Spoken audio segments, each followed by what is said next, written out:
The Batman is absolutely incredible. Whilst it is really, really different to what you might be expecting and what they have done in the past, actually, this brand new interpretation is really, really impressive and they totally delivered.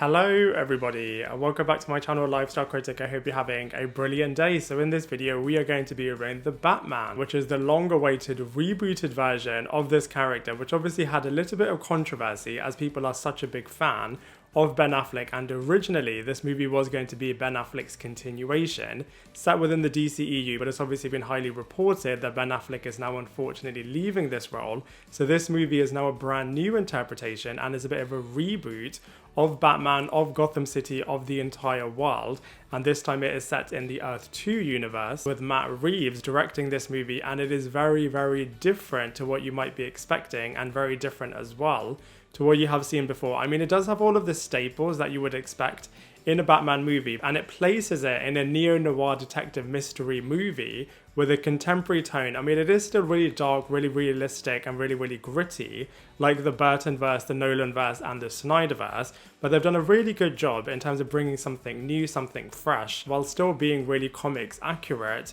as well, and I'm going to be breaking it all down for you in this non-spoiler movie review.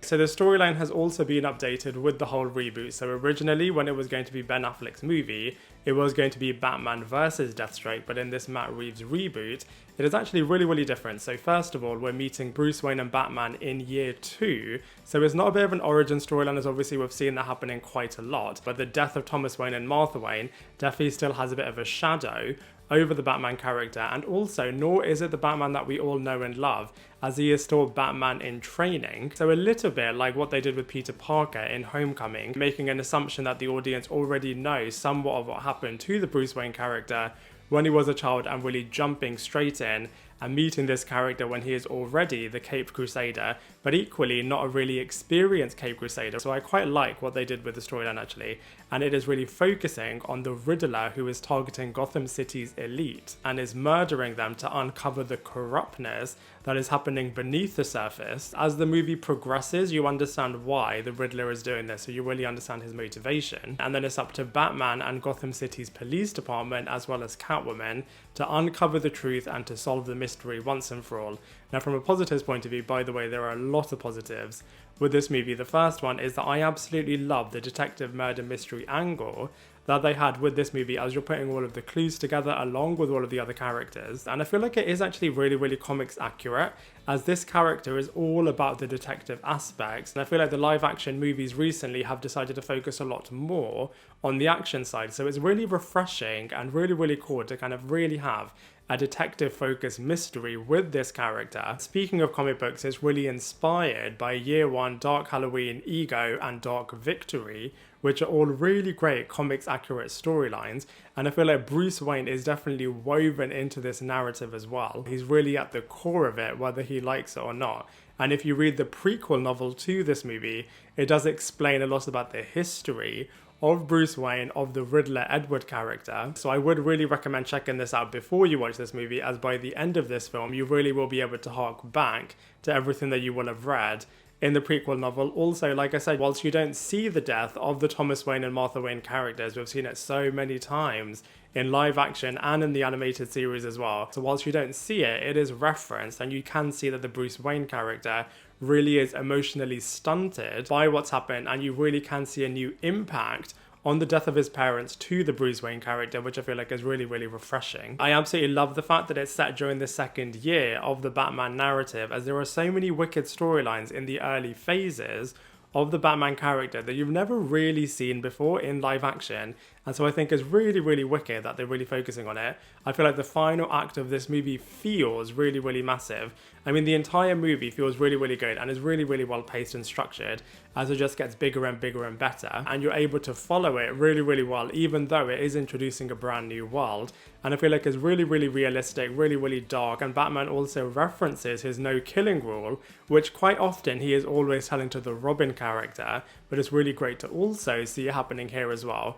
However, from a negatives point of view, like I said, if you are expecting a bit of a James Bond-esque type action movie, a lot similar to the other interpretations, then it is going to be a little bit different to that, as it is a brand new interpretation. Whilst it definitely has all of the Batman staples, it is executing it in a slightly different way. And I know there are a lot of Ben Affleck stans out there, so I feel like Ben Affleck's shadow is definitely going to be over this movie. But I feel like if you are able to compartmentalize that and kind of embrace this new interpretation for what it is, then I think you are going to be really, really impressed by it.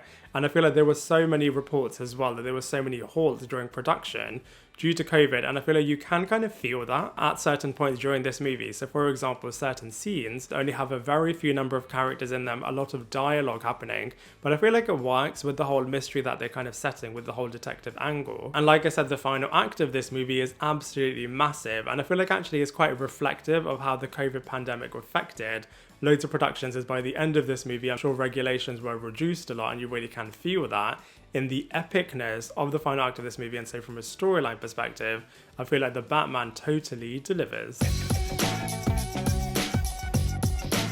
So from a cast and characters point of view, the Batman is absolutely wicked. Now it's really interesting, as like I said, there have been so many different versions of the Batman movies in live action, and a lot of different actors have played all of these iconic roles, but Matt Reeves has done a really good job in revitalizing everything. And so actually, even though it is a little bit familiar, it is also refreshingly new at the same time. So let's go through them one by one. So first up, we have Robert Pattinson, who is donning the Caped Crusader role and is playing Bruce Wayne and Batman. And I'm really pleased to say he is able to prove all of the haters wrong, as I absolutely love this interpretation of the character, very different to all of the other interpretations, as this time he is less of a socialite playboy character and instead is a bit of an emo, loner, reclusive, moody character. Maybe he will become that socialite in the future, but at least where he is right now, it is very, very different. And actually, I really like the fact that we're meeting this character in the second year, as he doesn't have all of the answers and he still is in training, while still having a lot of super strength and a lot of power and a lot of intimidation. And he just has such presence. Not only from an audience point of view is it really captivating seeing this character take over the big screen, but also seeing it from the character's point of view as well. Whenever he enters the room, you can really feel that Batman is in the room, which I think is really, really cool. And then from a mental coping mechanism point of view, I absolutely find this character so fascinating, as he is really, really broken and he is dealing with all of his trauma through his fixation on trying to achieve vengeance, which I just think gives this character so many complex layers, and he just does so much in this movie, pretty much in every single scene across this film. So it really is Robert Pattinson's Batman's movie, which I feel like is really, really great, as he totally delivers in this role. Next up, we have Zoe Kravitz, who is equally really, really great as Selina Kyle and as Catwoman, and I feel like very similarly, she has not yet become the Catwoman that we all know and love, so we see a very earlier version of this character. Even from a costume point of view, she hasn't got her costume fully realized yet, not yet at the level, that you see Michelle Pfeiffer in, and I feel like it's really brilliant from that point of view. And also this character is a nightclub waitress, and you see that she is really interwoven with the darker side of Gotham City, and you equally are able to see her becoming an anti-hero that is operating within the grey area, which is in real conflict and contrast to Batman's black and white look on justice. And they really explore these two different contrasting perspectives, but equally they are able to work really, really well together, as they definitely are partners in crime in this movie, definitely in more ways than one, which is really, really great. We also have Colin Farrell, who is now playing the role of Penguin / Oswald Cobblepot, which was brilliantly played by Danny DeVito in Batman Returns. And Colin Farrell does such a good job. First of all, he's totally unrecognizable, so all of the prosthetic makeup that they apply to this character is just so good. Originally, apparently they wanted Robert De Niro, and I feel like they've made the prosthetics look as if it actually is Robert De Niro, as it looks more like Robert than Colin. And he's a mid-level crime boss in this movie, so he's not yet elevated to the Kingpin level, which he obviously will do as the world expands and gets bigger. And I feel like he totally nails the voice. And on that point, Robert Pattinson equally nails the Batman voice so brilliantly. And I love the cowl shape actually on Robert Pattinson's Batman, looks so slick. The Batsuit looks absolutely incredible, and from a Penguin point of view, it really does sound exactly like you would imagine the Penguin to sound, which is absolutely wicked. Next up, we have Paul Dano, who is playing Edward Nashton / Riddler, a very terrifying serial killer. The way in which he kills his victims, tortures his victims, and then leaves his victims as clues for Batman and for the Gotham City Police District is just absolutely terrifying. And the way in which he uses all of the riddles, you know, riddle me this, definitely is very comics accurate. And they've kind of applied it within this dark or neo-noir world really, really well. And I love all of the riddles and the ciphers that this character is leaving. And there are loads of riddles sprinkled across this movie, which is absolutely wicked. And he definitely leaves live stream videos, so is applying a bit of a modern contemporary edge to it. And is really, really sinister as he really wants to cleanse Gotham City of all of its evil, of all of its darkness, that has real dark motivations, which whilst in some respects you can understand where he's coming from, obviously that does not justify his actions at all. And he does share a bit of a past with the Bruce Wayne character, which is really expanded upon in the prequel novel. We've also got Jeffrey Wright, who isn't yet Commissioner James Gordon, but I absolutely love the fact that you get to see him becoming this character within the police district, and he's a true ally to Batman, and you really get to see the corruptness of the police force. To its credit, you do get to see this in the Burtonverse and the Nolanverse as well, so I feel like, you know, that's not necessarily anything brand new, but it is definitely very prevalent. In this movie, we've also got Andy Serkis playing the Alfred Pennyworth character, a very different interpretation as well, as all of the other Alfreds are really, really loyal and take on the Godfather role to the Bruce Wayne character, whereas this time you can see a lot of tension and a lot of animosity, but an undercurrent of love between these two characters as well. I would have loved to have seen a lot more interactions between Bruce Wayne and with Alfred as well. I wonder, because they did cut off a whole hour from this movie. Originally it was going to have a 4-hour runtime, but now they've opted to go for a 3-hour runtime, so I'm sure there were going to be more scenes, and I am really hopeful to see more of this happening in the future installments. And then finally we have John Turturro playing the Falcone character, the true crime boss of Gotham City. Absolutely love the fact that you get to see this character a lot in the animated movies and of course in the comic books as well, and he has such a big presence in this movie. And so from a cast and characters point of view, I feel like they've nailed it in the Batman. So from a visuals point of view, even though this was filmed during the COVID pandemic, they've done such a good job in truly making a cinematic spectacle with this movie, as all of the elements look so good. Even though it definitely has a bit of a neo-noir setting to it, it just looks absolutely wicked. So for example, the bat suit looks absolutely incredible. There have been so many different bat suit interpretations, and this one feels really, really contemporary, really, really modern, really, really slick. Like I said, I absolutely love the way in which they shaped up the cowl. Shows off Robert Pattinson's jawline so brilliantly, and all of the gadgets that the Batsuit can do just looks really, really cool. Absolutely innovative Wayne tech being applied to this suit. I won't spoil anything, but it looks really, really wicked. We've also got the Batmobile, of course, in this movie. Some absolutely extraordinary chase sequences happening.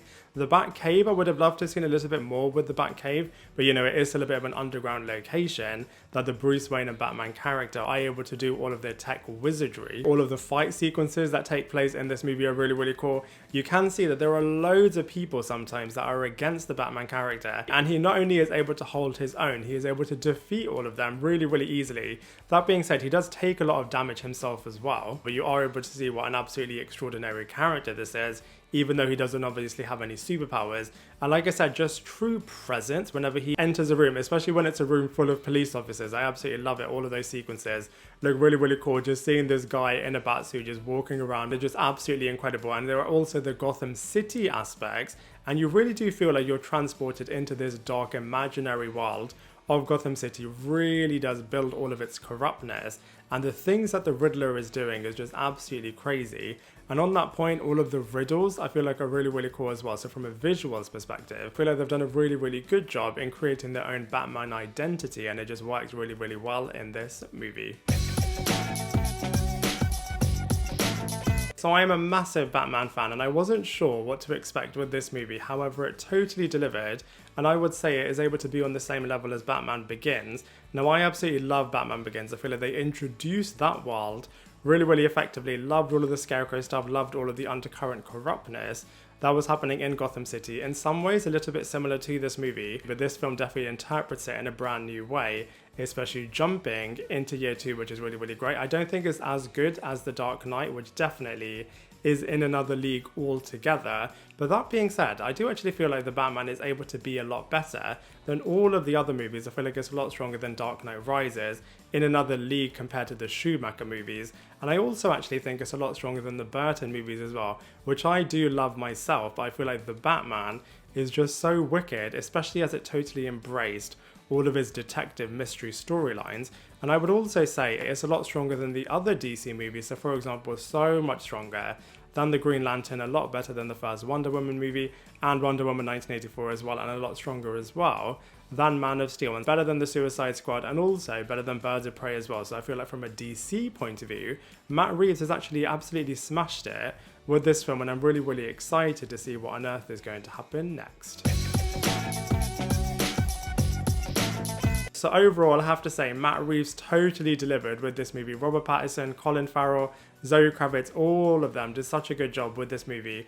I was really, really apprehensive going into this film as I was such a big fan of Ben Affleck's interpretation and version of that character, and as the MCU has been so successful in telling this one massive narrative, I was hoping and expecting to see Ben Affleck's version continue, especially everything that they were teasing in terms of this massive battle with the Deathstroke character really destroying piece by piece Bruce as well, and then just seeing the continuation of Ben Affleck's version of Batman. Also maybe Jared Leto was apparently going to have a cameo in there as the Joker character. I was really excited to see that while being built up. But actually, this movie totally won me over. I think it's really, really great that they really focus on the detective aspects and the mystery solving with the Batman character. I love that Robert Pattinson's Batman really doesn't have all of the answers yet.